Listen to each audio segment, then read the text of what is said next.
Mihir Maria Iti welcome Aditya Nitin.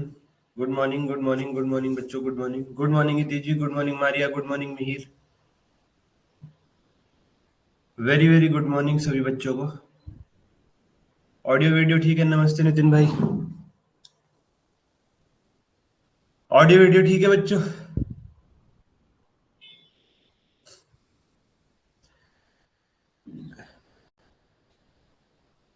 इति जी demotivate कर दिया आपने तो बिल्कुल ही। मिहिर कह रहे हैं क्लियर सर, इति कह रहे हैं यस सर क्लियर है सर। 1 घंटे होगी इति जी, देख लो वो 1 घंटे आप दे सकते हैं या थोड़ा बिजी है। 1 घंटे होगी। Ritu Kumari good morning ji. Aditya clear, okay. Yes yes, okay okay.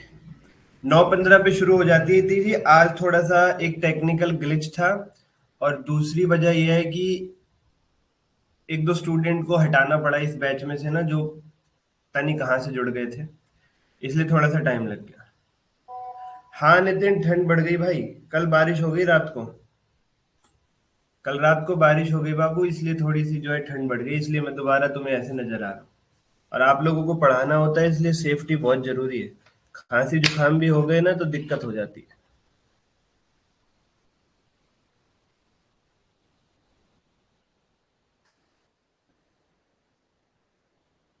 चलो, जसमीत जी वेलकम। सबसे पहले मैं जसमीत जी से बात करना चाहूंगा। आकांक्षा जी वेलकम। जसमीत जी ने मेरे से एक पॉइंट पूछा था कि ट्रेड डिस्काउंट का क्या करेंगे AS9 में। अभी थोड़ी देर में जसमीत जी आएगा, AS9 की रिवीजन करवाऊंगा, आपको पता चल जाएगा। ठीक है सर जी। गुड मॉर्निंग जसमीत जी, गुड मॉर्निंग। चलो, आकांक्षा जी गुड मॉर्निंग। चलो बच्चों, अब बिना किसी देरी के शुरुआत करते हैं फटाफट से। Let start. लेके प्रभु का नाम। सर कौन से प्रभु का नाम लेना है? The energy, the soul, the everything prevailing in the universe, the source of that, उसका नाम लेना है। ओके सर जी।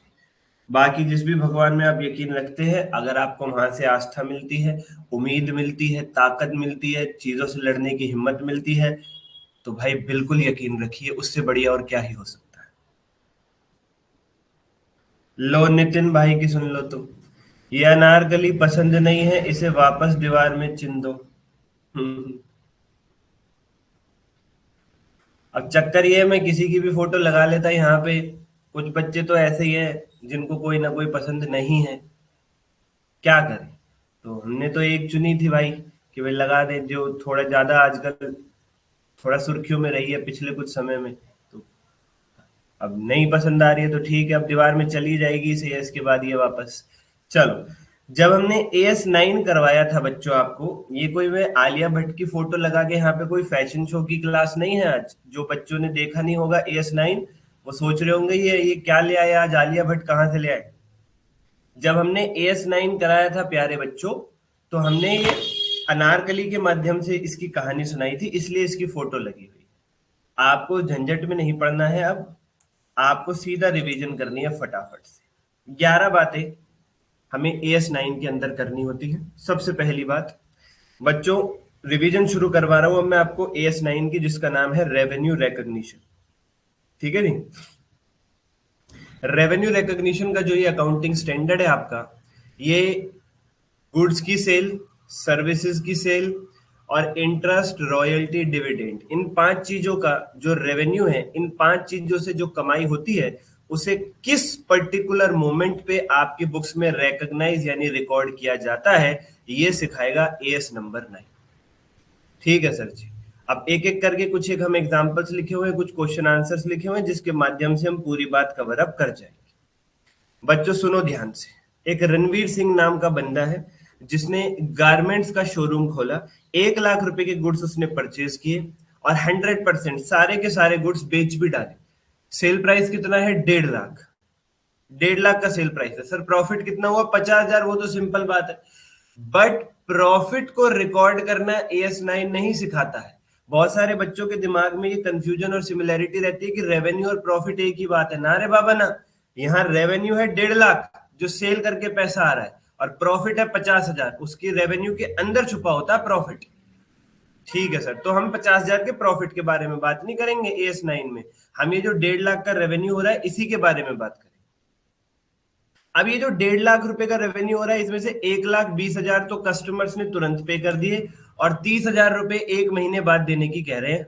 तो 1,20,000 का इनफ्लो तो कैश में हो गया और 30,000 के रिसीवेबल्स यानी डेटर्स जनरेट हो गए। बोलो सहमत हो? हाँ सर हम सहमत हैं। मुझे खाली इतना बताओ, रेवेन्यू में 1,20,000 आना चाहिए या 1.5 लाख आना चाहिए? क्या कहती है जनता जनार्दन? रेवेन्यू में 1,20,000 आना चाहिए या रेवेन्यू में 1.5 लाख आना चाहिए? व्हाट डू यू पीपल से? What do you people say? Please tell me. बच्चों बताओ मुझे। जसमीत जी ने दिल तोड़ दिया सुबह सुबह 9:42 पे। जसमीत जी और इति जी दोनों मैं तुम्हें माफ नहीं करूंगा। बाकी सभी बच्चों का एकदम सही जवाब है। 1,20,000 को तुम अगर रेवेन्यू मानोगे तो तुमने धज्जियां उड़ा दी। 11th क्लास की किताब को फाड़ फेंको और उसे अपने घर से बाहर निकाल दो और भूल जाओ सब जो 11th-12th में पढ़ा था, जो फाउंडेशन में पढ़ा था। भूल गए तुम लोग, एक्रूअल बेसिस ऑफ अकाउंटिंग तक भूल गए आप लोग। अगर खाली कैश के इनफ्लो को ही आप पार्ट बनाओगे रेवेन्यू का, फिर तो ये कैश बेसिस ऑफ अकाउंटिंग हो गई ना। रेवेन्यू का मतलब है तुमने सेल कितनी करी है। भले ही पैसे उसमें से कुछ नगद आ गए हो, कुछ उधार हो, does not matter. Accounting is done on accrual basis. What do you mean by accrual basis? What does it mean to be accrual basis? इसका मतलब इतना ही है कि अगर उधार वाली ट्रांजेक्शन है वो भी कंसिडर की जाएंगी। उधार इनकम, उधार एक्सपेंसेस भी इनकम एक्सपेंसेस का ही पार्ट बनेंगे। ओहो, अब ये जसमीत जी और इति जी कह रहे हैं हाँ सर याद आ गया, याद आ गया। 1.5 लाख बनेगा पूरा रेवेन्यू। तुम ये अखरोट खाओ, ये अखरोट खाओ, एक इति जी के लिए, एक जसमीत जी के लिए, आगे से भूल ना जाना। Yes, we record credit sale also. अब मीर भाई ने एक बात और आगे की कर दी कि सर ये 30,000 रुपए जो रिसीवेबल्स हैं, जो डेटर्स हैं, इन 30,000 को हम तब रिकॉर्ड करेंगे जब ये 30,000 आने में कोई दुविधा ना हो, 100% सर्टेनिटी हो कि डेटर से 30,000 रिकवर हो जाएंगे। हाँ बिल्कुल ठीक सर, बिल्कुल ठीक। चलो आगे बढ़ते हैं, लेट्स मूव अहेड। रिलायंस ने अगर इलेक्ट्रिसिटी डिस्ट्रीब्यूशन का काम शुरू कर दिया है और 10 लाख रुपए कि उन्होंने इलेक्ट्रिसिटी से रिकवरी की है सेल करके, तो ये भी रेवेन्यू का पार्ट बनेगा। सर ये क्या एग्जांपल ले आए आप अचानक से? मैं यहाँ पे ये दिखाने की कोशिश कर रहा हूँ कि केवल सेल ऑफ गुड्स के बारे में AS9 बात नहीं करता है, सेल ऑफ सर्विस से जो रेवेन्यू होगा उसका रिकॉग्निशन भी AS9 सिखा के चलेगा। मेरा जो रेवेन्यू होगा आप लोगों से, वो कोई सेल ऑफ गुड्स का रेवेन्यू नहीं है, वो सेल ऑफ सर्विस का रेवेन्यू। मैं आपको गुड्स नहीं बेच रहा हूँ, सर्विस प्रोवाइड कर रहा हूँ। तो जो रेवेन्यू मुझे आएगा उसकी रिकॉग्निशन भी AS9 सिखाएगा, सेल ऑफ सर्विस के रेवेन्यू की रिकॉग्निशन भी AS9 सिखाएगा। अगला कॉन्सेप्ट है एजेंसी रिलेशनशिप। एक व्यक्ति है रोहन, रोहन एक व्यक्ति है और एक लेडी है जिसका नाम है लेडी गागा। कितने बच्चों ने सुना है लेडी गागा? बताओ मुझे। नहीं सुना तो सर्च कर लेना। आज जब हम छोटे छोटे थे तब लेडी गागा ऐसे होता था। ये लो बच्चों, एक व्यक्ति है रोहन। ओहो हो, रोहन तो रूस गया है। हाइलाइटर रोहन के ऊपर काम नहीं कर रहा है। रोहन ने कहा सर आप पैड को बंद करके ओपन करो तब मैं चलूंगा। मैंने कहा ठीक है ये लो, मैंने पैड बंद करके ओपन कर दिया। अब तो रोहन को चलना पड़ेगा। ये ना मेरे OBS में कुछ दिक्कत आ गई यार, ये जितना भी ब्लैक में लिखा होता है ना, ये सारा पता नहीं कैसे तुम्हारे यहाँ पे ये अजीब सा हो जाता है। ये जितना भी ब्लैक में पोर्शन लिखा होता है ना, ये अजीब सा ही हो जाता है। पता नहीं क्या चक्कर हो रहा है यार। मैं इसको सही करता हूँ, कोई बात नहीं। खैर आपको दिख रहा होगा अभी सब कुछ समझ में आएगा। वैसे भी कुछ लिखना नहीं है आपको, सुनना और समझना ही है। रोहन बाबू है और ये कविता जी है। रोहन महाराष्ट्र में है, कविता जी फरीदाबाद में। रोहन को अपने गुड्स फरीदाबाद में सेल करने हैं, बट वो महाराष्ट्र में रह करके सेल नहीं कर सकता है, इसलिए उसने एक एजेंट अपॉइंट कर लिया है। रोहन खुद बन गया है प्रिंसिपल, प्रिंसिपल, और कविता जी ने को बना दिया है उसने एजेंट फरीदाबाद के अंदर। और वो कह रहा है मैं तुम्हें 1 लाख का सामान भेज रहा हूं और तुम फरीदाबाद में अपने कस्टमर्स को सेल कर देना और जो पैसा आए वो मुझे दे देना। तो कविता ने 1.5 लाख की सेल कर दी और 1.5 लाख रुपए कस्टमर से लेकर के आगे रोहन को फॉरवर्ड कर दिए 1.5 लाख रुपए कविता जी। बिल्कुल ठीक। इसे कहते हैं एजेंसी रिलेशनशिप, जहां पे एजेंट बना दिए जाते हैं सेल करने के लिए। अब ये एजेंट फ्री में काम कर रही है क्या सर कविता? ना ना ना, इसका रेवेन्यू तय है। रोहन ने कह रखा है जितनी भी कविता तू सेल करेगी उसका 10% तेरा। क्या तेरा है क्या मेरा ये तो पता नहीं, बट 10% कमीशन तेरा। कमीशन कितना है? 1.5 लाख का 10% 15,000। बच्चों मेरा सवाल आपसे इतना ही है कि जो एजेंट है कविता है उसकी बुक्स में रेवेन्यू कितना लिखा जाए? जितने की उसने सेल करी है 1.5 लाख कस्टमर्स को फरीदाबाद में, वो, या फिर जितना उसका कमीशन है 15,000? चैट बॉक्स में बताओ। नहीं तो किसी ने गलत बताया तो उसके लिए ये बादाम, गलत वालों के लिए बादाम। जानबूझ के गलत जवाब दोगे, अब तो मुझे पता चल गया। ऑनलाइन ही मिलेगा, कौन सा मैं आगे खिला पाऊंगा तुम्हें? 15,000। वेरी गुड, सभी बच्चों का बेहतरीन जवाब। बच्चों जो उसने एजेंट ने सेल करी है ना, वो उसका रेवेन्यू ना है, वो तो उसे आगे फॉरवर्ड कर देना है।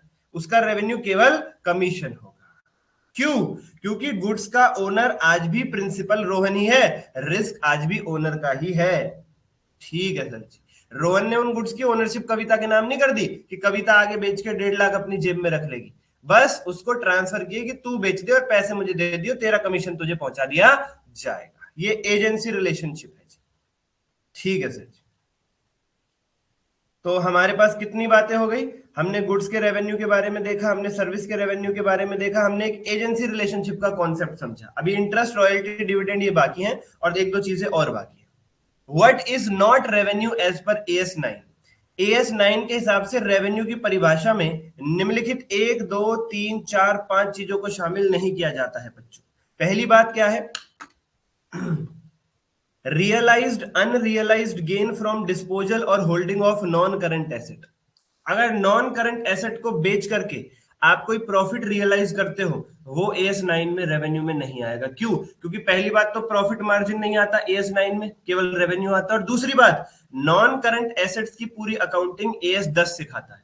बच्चों कल तक आपका पूरा AS27 अपलोड हो जाएगा, मैं इंफॉर्मेशन दे दूंगा आपको। फिर ऐसे ही 10, फिर 19 और फिर 24, नहीं 24 तो हो गया, और 26 जो रहता है हमारे पास, वो सारे एक एक करके अपलोड करके मैं बहुत जल्द आपको इन्फॉर्मेशन देता रहूंगा। तब तक आप लोगों का फर्ज क्या है? जो भी सारा कंटेंट हो चुका है, बस 3 4 एस रहते हैं, वो सारे रिवाइज करके टिप टॉप रखते रहो, और एक एक करके हमारी MCQs की क्लास अटेंड करके बढ़िया तरीके से रिवीजन करते रहो और टेस्ट देते रहो जो मैं भेजता हूं। बस, और कोई फर्ज नहीं आपका। मार्च एंड तक सब कुछ हो जाएगा। अप्रैल में फिर पॉलिशिंग करेंगे, केवल हम मार्क्स को और बेहतर ले जाने की कोशिश करेंगे। ठीक है सर जी। सर एग्जाम पीछे खिसकेंगे या नहीं? चांसेस पूरे हैं दोस्त। अब देखो होता क्या है। Unrealized gains from increase in the value of current asset and natural increase in herds and agriculture and forest product. अगर current assets, for example goods, sir goods का रेवेन्यू के बारे में तो बात करता है AS9, बट गुड्स का अनरियलाइज्ड गेन अगर कोई है, मान लीजिए गुड्स की कुछ वैल्यू जो है वो बढ़ गई है, गुड्स की वैल्यू बढ़ गई है मार्केट के अंदर ट्रेंड की वजह से, लेकिन अभी आपने उन गुड्स को बेचा नहीं है। बेचोगे तभी वो बढ़ी हुई वैल्यू रियलाइज हो पाएगी। अभी बुक्स में ही है, गुड्स बिका नहीं है, तो वो अनरियलाइज्ड गेन है। वैल्यू तो बढ़ गई है, बट तुमने गुड्स को बेच करके उस बढ़ी हुई वैल्यू को रियलाइज नहीं किया। अनरियलाइज्ड गेन AS9 में नहीं आएगा, चाहे करंट एसेट का हो चाहे नॉन करंट एसेट का हो। रियलाइज्ड गेन AS9 में नहीं आएगा अगर नॉन करंट एसेट का है। करंट एसेट का है तो आ जाएगा। ठीक है सर जी। और ये लाइन है, नेचुरल इंक्रीज अगर हो रहा है हर्ट्स और एग्रीकल्चर में तो AS9 का पार्ट नहीं बन जाएगा। फसल पहले छोटी थी अब बड़ी हो गई, नेचुरल इंक्रीज हो गया, तो ये मत कहना वैल्यू बढ़ गई AS9 में आ जाएगा। वो भी अनरियलाइज्ड गेन ही है, जब तक बेचोगे नहीं रियलाइज कहां से होगा? ठीक है sir. Realised and unrealised gains resulting from changes in foreign exchange rates, क्योंकि इसके लिए AS11 है अलग से। फॉरेन एक्सचेंज रेट्स के लिए AS11 है, तो उसका रियलाइज्ड अनरियलाइज्ड गेन AS9 उसके बारे में बात नहीं करेगा। Realized gains resulting from discharge of an obligation at less than its carrying amount. Unrealized gains resulting from restatement of carrying amount of an obligation. Obligation का मतलब liability. Liability का कोई realized unrealized gain हो, वो भी AS9 में नहीं आएगा।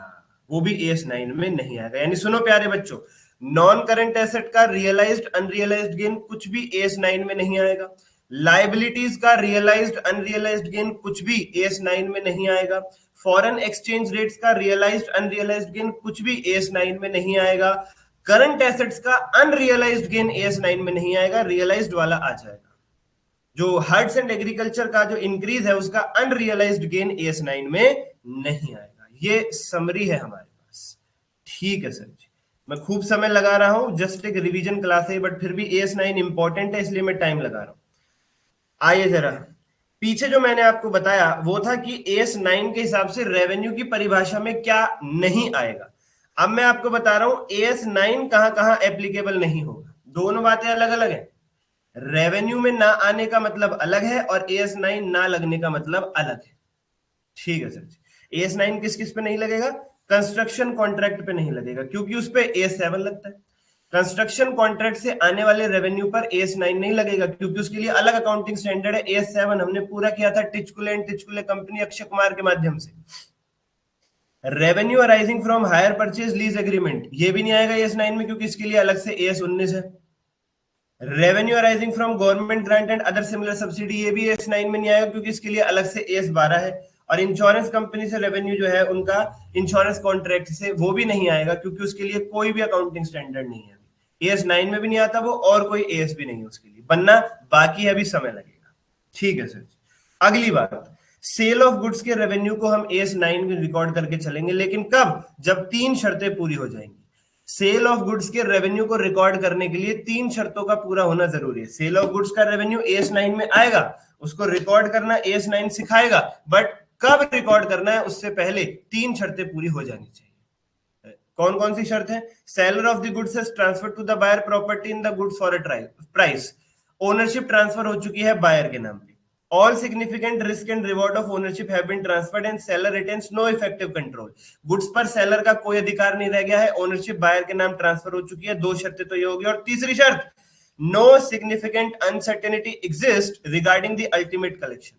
डेटर अगर उधार सेल करिए, नगद करिए तो कोई दिक्कत ही नहीं है, पैसा साथ के साथ आ गया। तीसरी शर्त केवल तब लगेगी जब उधार की बात होगी, जब उधार की बात होगी, यानी डेटर से पैसा आ जाएगा, इस बात में कोई अनसर्टेनिटी नहीं है, पूरे पूरे चांसेस है डेटर से पैसा आ जाएगा। डेटर अच्छा व्यक्ति है, हमें हमेशा उधार सेल का पैसा टाइम पे देता है। पहली दो शर्तों में से कोई एक भी पूरी हो जाएगी तो भी चलेगा। देखो मैंने 1 और 2 के बीच में क्या लिखा है? और लिखा है, और फिर यहाँ पे एंड लिखा है। पहली और दूसरी में से कोई भी एक शर्त प्लस तीसरी शर्त, ये पूरा हो जाएगा तब आप revenue from sale of goods को रिकॉर्ड कर सकते हैं। या तो सेलर ने गुड्स की ओनरशिप बायर के नाम पे ट्रांसफर कर दी हो, या फिर सेलर ने अपना इफेक्टिव कंट्रोल खत्म कर दिया उन गुड्स के ऊपर, अब उसका कोई अधिकार नहीं है। इनमें से एक शर्त प्लस डेटर से पैसा आ जाएगा, इस बात के पूरे पूरे चांसेस है। और ये बात तीसरी शर्त भी कब देखी जाएगी? जब क्रेडिट सेल होगी, कैश सेल होगी तो इसकी जरूरत ही नहीं देखने की। ठीक है सर। उसके बाद सर्विसेज से आने वाला रेवेन्यू कैसे रिकॉर्ड करके चलेंगे बच्चों? अगर सर्विस ऐसी है, if the service consist of execution of more than one act, जिसमें एक से ज्यादा काम करने हैं, तो रेवेन्यू प्रोपोर्शनेटली बेसिस पे रिकॉर्ड करके चलेंगे। प्रोपोर्शनेट कंप्लीशन मेथड के हिसाब से जितने परसेंट काम खत्म होता जाएगा उतने परसेंट रेवेन्यू रिकॉर्ड करते हुए चलेंगे। बट अगर सर्विस ऐसी है जिसमें एक ही काम करना है, if the service consist of execution of a single act, तो रेवेन्यू हम तब रिकॉर्ड करेंगे जब वो एक काम पूरे तरीके से खत्म हो जाएगा। When the service is completed fully और सब्सटेंशियली। इसे कंप्लीटेड सर्विस कॉन्ट्रैक्ट मेथड कहते हैं। या तो वो एक काम पूरे तरीके से खत्म हो गया हो, या 90-95% यानी सब्सटेंशियली खत्म हो चुका हो, कुछ चुटमुट चीज रहती हो, तब हम रेवेन्यू रिकॉर्ड करके चलेंगे। ठीक है सर जी। उदाहरण के तौर पे हमें balance sheet, ITR, GST registration, MSME 3-4 काम इकट्ठे मिले और हमने इनकी इकट्ठी फीस बताई 10,000 रुपए। अब इसमें से जितने जितने परसेंट काम खत्म होते जाएगा हम उतने उतने परसेंट रेवेन्यू रिकॉर्ड करते हुए चलेंगे, क्योंकि ये एक से ज्यादा काम है। बट मान लीजिए हमें केवल एक ही काम मिला है, एक ITR फाइल करने का, तो इसमें एक सिंगल एक्ट है, तो तब रिकॉर्ड करेंगे जब ITR पूरे तरीके से फाइल हो जाए। ठीक है सर। या सब्सटेंशियली फाइल हो जाएगी। सब्सटेंशियली का मतलब ITR भर दी, फाइल कर दी, बस OTP वेरिफिकेशन रह रहा है, तब भी आप रिकॉर्ड करते हो। 90-95% काम कंप्लीट है तब भी रिकॉर्ड करते हो। इंटरेस्ट को टाइम प्रोपोर्शन बेसिस पे रिकॉर्ड करके चलेंगे, रॉयल्टी को एक्रूवल बेसिस पे, और डिविडेंड को अपनी बुक्स में तब रिकॉर्ड करेंगे when the right to receive dividend is established. Interest से अगर आपका कोई रेवेन्यू है तो टाइम प्रोपोर्शन बेसिस पे रिकॉर्ड होगा। फॉर एग्जांपल 1 अप्रैल 22 से लेकर 31 मार्च 23 आपका ईयर है, आपने 1 जुलाई 22 को एक सामने वाले व्यक्ति को लोन दिया 1 लाख रुपए का, 10% पर एनम एनुअली ब्याज पर। तो बताओ आप 22-23 ईयर में कितना रेवेन्यू रिकॉर्ड करोगे? सर 1 लाख पे 10% का इंटरेस्ट निकालेंगे, और वो भी जुलाई, अगस्त, सितंबर, अक्टूबर, नवंबर, दिसंबर, जनवरी, फरवरी, मार्च, 9 महीने के लिए, टाइम प्रपोर्शन बेसिस पे। जितने महीने का बनता है इंटरेस्ट उतने महीने का रिकॉर्ड किया जाएगा। पूरे 12 महीने का रिकॉर्ड नहीं करेंगे, टाइम प्रपोर्शन बेसिस पे रिकॉर्ड करेंगे। 9 महीने का ब्याज बनता है तो उसे 9 महीने का ही निकालेंगे। 1 लाख इंटू 10% इंटू 9/12। जब लोन ही 1 जुलाई को दिया है तो 9 महीने का ही ब्याज लगाओगे ना सर। बाकी 3 महीने का ब्याज वो अगले साल चला जाएगा, वो अगले साल चला जाएगा, और फिर ऐसी चरखी आगे चलती रहेगी। रॉयल्टी एक्रूअल बेसिस पे रिकॉर्ड करेंगे। जितनी रॉयल्टी एग्रीमेंट के हिसाब से आपकी एक्रू हो चुकी है उतना रिकॉर्ड करके चलोगे। ठीक है सर जी। और डिविडेंड कब रिकॉर्ड करोगे अगर आपका डिविडेंड का रेवेन्यू है? When the right to receive dividend is established। कब आता है राइट टू रिसीव डिविडेंड? कब एस्टेब्लिश होता है? जब कंपनी ने डिक्लेयर कर दिया हो डिविडेंड। जिस कंपनी के शेयर्स आपने खरीद रखे हैं उस कंपनी का डिविडेंड रिसीव करने का राइट कब आता है आपके पास? जब वो कंपनी डिविडेंड डिक्लेयर कर देती है। उस दिन आप रेवेन्यू ऑफ डिविडेंड अपनी बुक्स में रिकॉर्ड कर सकते हो। और एक शर्त है प्यारे बच्चों जो सभी के ऊपर एप्लीकेबल होती है, वो शर्त ये है, कोई भी रेवेन्यू रिकॉर्ड करने से पहले ये देख लेना कि कोई अनसर्टेनिटी तो नहीं है। रेवेन्यू जिसे हम रिकॉर्ड कर रहे हैं वो आ तो जाएगा ना, मिल तो जाएगा ना। उसके पूरे पूरे 100% चांसेस है ना कि जो रेवेन्यू हमने रिकॉर्ड किया बुक्स में वो मिल जाएगा, क्योंकि हम एक्रूअल बेसिस पे रेवेन्यू रिकॉर्ड करते हैं। मिल गया तो कोई दिक्कत ही नहीं है, रिकॉर्ड कर दो, एक्रू भी हो गया और रिसीव भी हो गया।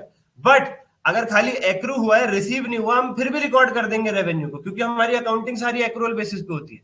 बट AS9 कहता है ऐसा रेवेन्यू जो एक्रू हुआ है खाली, बट उसे तुम रिकॉर्ड कर रहे हो, उसके लिए एक चीज जरूर देख लेना कि पैसा आ जाएगा या नहीं। अभी तो रिसीव नहीं हुआ है बट रिसीव होने के चांसेस पूरे पूरे होने चाहिए। अरे अदिति जी, ये क्या चक्कर है यार, ऐप का टोकन एक्सपायर दिखा रहा है। अब क्या यार, ऐसा कैसे हो जाएगा? सारे बच्चे यहां बैठे हैं। हाँ, अनसर्टेनिटी वाले प्रूडेंस कॉन्सेप्ट। चलो, effect of uncertainties on revenue recognition, क्या मतलब है जी इसका? अगर अनसर्टेनिटी नहीं है, पैसा आ जाएगा तो रेवेन्यू रिकॉर्ड कर दो। But if ability to collect the sum with reasonable certainty does not exist, अगर सर्टेनिटी नहीं है कि पैसा आ जाएगा, इस बात के चांसेस कम है, अनसर्टेनिटी है, तो रेवेन्यू को पोस्टपोन कर दो, रिकॉर्ड मत करो। और कब तक पोस्टपोन कर दो? जब तक निश्चितता ना आ जाए, जब तक अनिश्चितता रिमूव ना हो जाए, जब तक सर्टेनिटी ना आ जाए, जब तक अनसर्टेनिटी रिमूव ना हो जाए। सर मान लीजिए जब हमने रेवेन्यू रिकॉर्ड किया उस टाइम पे सर्टेनिटी थी तो हमने रेवेन्यू रिकॉर्ड कर दिया, पैसा आ जाएगा, पूरे चांसेस थे। बट बाद में चांसेस कम हो गए। Uncertainty arises after recognising revenue. Uncertainty आई रेवेन्यू रिकॉर्ड करने के बाद, तो क्या करेंगे? प्रोविजन बना देंगे, सेपरेट प्रोविजन इज क्रिएटेड। जितने की अनसर्टेनिटी है उतने का रेवेन्यू रिवर्स नहीं करेंगे, उसके अगेंस्ट प्रोविजन बना देंगे। 1 लाख रुपए का तुमने रेवेन्यू रिकॉर्ड किया, तुम्हें 20,000 की अनसर्टेनिटी आ गई। जब 1 लाख का रेवेन्यू रिकॉर्ड किया था तब पूरी 100% सर्टेनिटी थी। अब कुछ समय बाद 20,000 के लिए अनसर्टेनिटी आ गई है, तो 1 लाख के रेवेन्यू में से 20,000 माइनस करके उसे 80,000 नहीं करोगे, रेवेन्यू 1 लाख ही रहने दोगे, 20,000 का एक प्रोविजन बना दोगे, provision for uncertainty on revenue. ठीक है सर। अगर अमाउंट डिटर्मिनेबल नहीं है रेवेन्यू का तब भी पोस्टपोन कर देंगे। हमें पता ही नहीं है, हमें पता है पैसे लेने बट पता नहीं है कि कितने पैसे लेने। हमें पता ही नहीं है पैसे कितने लेने, ये तो पता है लेने हैं, रेवेन्यू होगा, बट अमाउंट ही नहीं पता। तब जब तक अमाउंट पता ना चल जाए तब तक के लिए रेवेन्यू पोस्टपोन कर दो। डिस्क्लोजर रिक्वायरमेंट क्या क्या है? अगर रेवेन्यू आपने पोस्टपोन किया है तो क्यों पोस्टपोन किया है ये रीजन आपको बताना पड़ेगा। कुछ एक advance points, advance cases. If the delivery of the goods is delayed at buyer's request and buyer takes title and accepts bill, revenue should be recognized at the time when the bill is accepted। Seller ने cell कर दी और goods delivery के लिए बिल्कुल ready है और bill भी बन चुका है। बायर कह रहा है अभी मेरे यहां डिलीवरी मत करवाओ गुड्स की, मेरे गोदाम में जगह नहीं है, अपने पास ही रख लो। तो क्या अभी रेवेन्यू रिकॉर्ड नहीं करेगा सेलर? कर देगा, कर देगा। AS9 कहता है कर दे भाई, तू डिलीवरी जो डिले हो रही है वो बायर की वजह से हो रही है। तेरी तरफ से गुड्स रेडी हैं डिलीवरी के लिए और तूने इनवॉइसिंग भी कर दी है, ये दो शर्तें पूरी हो गई है, तू रेवेन्यू रिकॉर्ड कर दे सेलर भाई। डिलीवरी बायर जब लेगा लेता रहेगा, तू अपना रेवेन्यू पोस्टपोन मत कर। इस तरीके से क्या होगा, हर कोई ये दिखा देगा कि हमने डिलीवरी नहीं करी थी, बायर ने रिक्वेस्ट कर रखी है इसलिए डिलीवरी नहीं हुई, सामान हमारे गोदाम पे ही रखा है। और कौन सा इनकम टैक्स का अफसर देखने जाएगा कि सामान उनके गोदाम पे रखा है? और फिर लोग रेवेन्यू रिकॉर्ड करेंगे नहीं और इनकम टैक्स को डेफर करते रहेंगे। इसलिए सेलर को बोल दिया अगर बायर ने डिलीवरी की रिक्वेस्ट करी है डिले की तो भैया तू अपना रेवेन्यू रिकॉर्ड कर दे। ठीक है सर। लेकिन दो बातों का ध्यान रखना कि एक तो डिलीवरी जो डिले हो रही है वो बायर की रिक्वेस्ट पे ही हो रही हो, दूसरा तूने इनवॉइस तैयार कर दिया है, और तीसरा, तीन बातें याद रखनी है सॉरी, और तीसरा गुड्स डिलीवरी के लिए बिल्कुल रेडी रखें। जिस दिन बायर आएगा उस दिन उठा के उसे एज इट इज दे दिया जाएगा। नॉर्मल सामान के अंदर वो वाला सामान मत रखना, नॉर्मल गोडाउन में मत रखना, उसे अलग से रखना। Sale on approval basis. Sale on approval basis क्या होता है? आपने गुड्स दिए और कस्टमर से कहा 10 दिन का टाइम है, पसंद आए तो रख लेना वरना वापस लौटा देना। तो revenue should be recognised when. Revenue कब रिकॉर्ड करेंगे ऐसे केस में? या तो बायर ने गुड्स एक्सेप्ट कर लियो, कह रहा है हाँ मुझे पसंद है मैं रख रहा हूं, या फिर जितना टाइम हमने उसे दिया था गुड्स को पसंद करके या नापसंद करके हमें बताने का, वो टाइम खत्म हो चुका है। हमने कहा था 10 दिन में भाई नापसंद हो तो वापस लौटा दियो 10वें दिन, नहीं तो अपने पास रख लियो। 10 दिन पूरे हो गए, ना ही उसका फोन आया कि मुझे गुड्स पसंद है मैं रख रहा हूं, और ना ही उसने वापस लौटाया, तो हम क्या मानेंगे? हम कहेंगे 10 दिन पूरे हो गए तूने वापस नहीं लौटाया, अब सामान तेरा हुआ भाई, तुझे लेना पड़ेगा, और हम अपना रेवेन्यू रिकॉर्ड कर देंगे। या फिर बायर ने कोई ऐसी हरकत कर दी कि अब उसे वो गुड्स लेने ही पड़ेंगे, उसने कुछ स्क्रीन चटका दी, हमने मोबाइल दिया था उसको कि भी 10 दिन चला के देख, पसंद आए तो रख लियो वरना वापस लौटा दियो, हमने ये भी कहा था इसमें कुछ डैमेज हुआ फिर तुझे रखना ही पड़ेगा, उसने स्क्रीन चटका दी, तो अब तो उसे रखना ही पड़ेगा ना। तो जैसे उसका फोन आया कि भाई स्क्रीन चटक गई, हम अपना रेवेन्यू रिकॉर्ड कर देंगे। क्यों? क्योंकि बायर ने ऐसा ही हरकत कर दी है कि अब उसे गुड्स रखने ही पड़ेंगे अपने पास। तो sale on approval cases, sale on approval basis के केस में कब रिकॉर्ड करेंगे रेवेन्यू? जब गुड्स एक्सेप्ट कर लियो, बायर ने कहा मुझे पसंद है मैं रख रहा हूं, या फिर 10 दिन पूरे हो गए हो उसने कोई जवाब ना दिया हो, या फिर उससे कुछ डैमेज वैमेज हो गया, उसने कुछ ऐसी हरकत कर दी हो कि अब उसे गुड्स लेने ही पड़ेंगे। अब जसमीत जी का पॉइंट आ रहा है, trade discount and volume rebate should not form part of revenue, cash discount को अलग से शो करेंगे। देखो इसमें बच्चों को कंफ्यूजन है, बच्चों सुनो मेरी बात बहुत सिंपल। ट्रेड डिस्काउंट का मतलब है जो बिल बनाने से पहले डिस्काउंट दिया जाता है। 1 लाख रुपए के गुड्स थे, हमने कहा 10% का डिस्काउंट हमारी तरफ से है, हमने 90,000 का बिल बनाया, तो पहली बात तो ये रेवेन्यू 90,000 रिकॉर्ड होगा। अब जसमीत जी कह रहे हैं कि सर ये दिखाया क्यों हुआ है बुक्स में? अरे वहां पे जसमीत जी कैलकुलेट करके दिखा रखा था कि इतने की सेल है, इतने परसेंट है, तो काट के रेवेन्यू इतना बनेगा। अब आप ऐसा क्यों सोच रहे हो कि बुक में लिख दिया ट्रेड डिस्काउंट का अमाउंट तो वो शो हो गया? वो तो अमाउंट कैलकुलेट करके दिखा रहे हैं ना। आप उसको ऐसा क्यों समझ रहे हो ये शो कर दिया उन्होंने? वो तो आपको दिखा रहे हैं कि बच्चों देखो इतना अमाउंट है ट्रेड डिस्काउंट, ये रेवेन्यू में नहीं आएगा। वो आपको शो कर रहे हैं, वो रेवेन्यू में शो नहीं कर रहे हैं बुक्स वाले। यानी अगर 1 लाख रुपए की सेल है और 10% का ट्रेड डिस्काउंट है तो बिल 90,000 का बनेगा और हम रेवेन्यू 90,000 रिकॉर्ड करेंगे। हम अपने स्टेटमेंट ऑफ प्रॉफिट और लॉस में income side, credit side, revenue 90,000 record करेंगे। अब हम ब्रैकेट में अगर वहां पे लिख के दिखा देते हैं 1 लाख माइनस 10%, तो इसका मतलब ये थोड़ी हो गया हमने शो कर दिया ट्रेड डिस्काउंट को रेवेन्यू में। रेवेन्यू में तो 90,000 ही दिखाया ना, वो तो कैलकुलेशन शो कर दिया अलग से, वो तो कैलकुलेशन शो कर दिया अलग से। ठीक है सर जी, ठीक है, ठीक है जी, ओके। और ये कैश डिस्काउंट जो है ये रेवेन्यू का पार्ट बनेगा, कैश डिस्काउंट रेवेन्यू का पार्ट बनेगा। इसे अपने नॉर्मल नोट्स में भी ठीक कर लेना बच्चों, कैश डिस्काउंट रेवेन्यू का पार्ट बनेगा। नॉर्मल रेगुलर क्लास के नोट्स में भी इसे ठीक कर लेना, कैश डिस्काउंट रेवेन्यू का पार्ट बनेगा। वो कैसे सर? मैं बता देता हूं आपको कैश डिस्काउंट रेवेन्यू का पार्ट कैसे बनेगा। हमने 1 लाख रुपए में 10% का ट्रेड डिस्काउंट दिया, 90,000 का बिल बना दिया और रेवेन्यू 90,000 शो कर दिया। अब कल को जब पैसा लेने आएगा वो हमारे पास, सॉरी डेटर जब हमें पैसा देने आएगा, हो सकता है वो कुछ कैश डिस्काउंट ले ले और 90,000 में से हमें 88,000 ही पे करे और कहे ये रख लो यार तुम्हारा हमारा हिसाब क्लियर। तो वो 2,000 रुपए का जो कैश डिस्काउंट हमने दिया है उसको, वो 90,000 में तो हमने शो कर ही रखा था ना रेवेन्यू में। हाँ जी, वो तो शो होगा ही होगा, क्योंकि अभी तो हम यही मान के चल रहे हैं ना कि 90,000 का रेवेन्यू हमारा पूरा। वो आकर के बार्गेनिंग करके डिस्काउंट ले जाए तो बात दूसरी, यार रेवेन्यू तो हमारा 90,000 ही है, हम हमारे हिसाब से तो हमने सेल 90 की करी है ना। 10% तो हमने अपनी तरफ से दिया था डिस्काउंट, वो तो हम खुद ही नहीं मान रहे हमारी सेल है, उसे तो रेवेन्यू से हटाओ ट्रेड डिस्काउंट को। बट कैश डिस्काउंट हमारी मर्जी से नहीं है, वो सामने वाले की मर्जी से, हम तो अपना रेवेन्यू मानते हैं उसको। अगर उसे भी तुम हटा दोगे फिर वो भी ट्रेड डिस्काउंट बन जाएगा। ठीक है सर जी, कैश डिस्काउंट रेवेन्यू का पार्ट रहेगा। कंसाइनमेंट सेल वही एजेंट वाली जो भी मैंने आपको बताई थी, एजेंट वाली। एजेंसी रिलेशनशिप, कविता के यहाँ पे रेवेन्यू कितना रिकॉर्ड होगा, जितना उसका कमीशन बनता है। और एक बात और लिखी हुई है, रोहन के यहाँ पे रेवेन्यू कब रिकॉर्ड होगा, रोहन यानी प्रिंसिपल, प्रिंसिपल के यहाँ पे रेवेन्यू कब रिकॉर्ड होगा, जब कविता द्वारा गुड्स थर्ड पार्टी को बेच दिए जाएंगे। जब कविता फोन करके कहेगी रोहन जी मैंने फरीदाबाद में आपके गुड्स की सेल कर दी है, रोहन उसी दिन अपना रेवेन्यू रिकॉर्ड कर देगा, और कविता का रेवेन्यू 15,000 ही रहेगा। ये दो बातें AS9 बताता है एजेंसी रिलेशनशिप में या कंसाइनमेंट सेल में। आई थिंक आखिरी पॉइंट है अभी, अच्छा एक दो पॉइंट रहते हैं। Goods sold subject to inspection installation, अगर हमने गुड्स बेचे हैं वो ऐसे गुड्स हैं जिन्हें इंस्टॉल करना पड़ेगा वहां जाके, और इंस्टॉलेशन अगर कॉम्प्लेक्स है, थोड़ी मुश्किल है, तो रेवेन्यू हम तब रिकॉर्ड करेंगे जब इंस्टॉल पूरे तरीके से कंप्लीट हो जाए इंस्टॉलेशन। और अगर इंस्टॉलेशन सिंपल है तो रेवेन्यू तब रिकॉर्ड करेंगे जिस दिन बायर ने कह दिया हाँ मैं गुड्स खरीदने के लिए तैयार हूं। फॉर एग्जाम्पल प्रोजेक्टर, मैं प्रोजेक्टर खरीद के लाया सामने वाली पार्टी से, प्रोजेक्टर का इंस्टॉलेशन बहुत कॉम्प्लेक्स होता है, दीवार में लगाना पड़ता है, 20 तरीके के नट बोल्ट कसने पड़ते हैं, एंगल सेट करना पड़ता है स्क्रीन पे। तो जिनसे मैंने ये प्रोजेक्टर खरीदा है, जैसे उनने मुझे प्रोजेक्टर बेचा तुरंत वो अपना रेवेन्यू रिकॉर्ड नहीं कर देंगे। वो कब रिकॉर्ड करेंगे, जब उनके यहां से एक आदमी आके इसकी इंस्टॉलेशन कंप्लीट करके चला जाएगा, मुझे सेटिस्फैक्टरीली कंप्लीट करके चला जाएगा तब।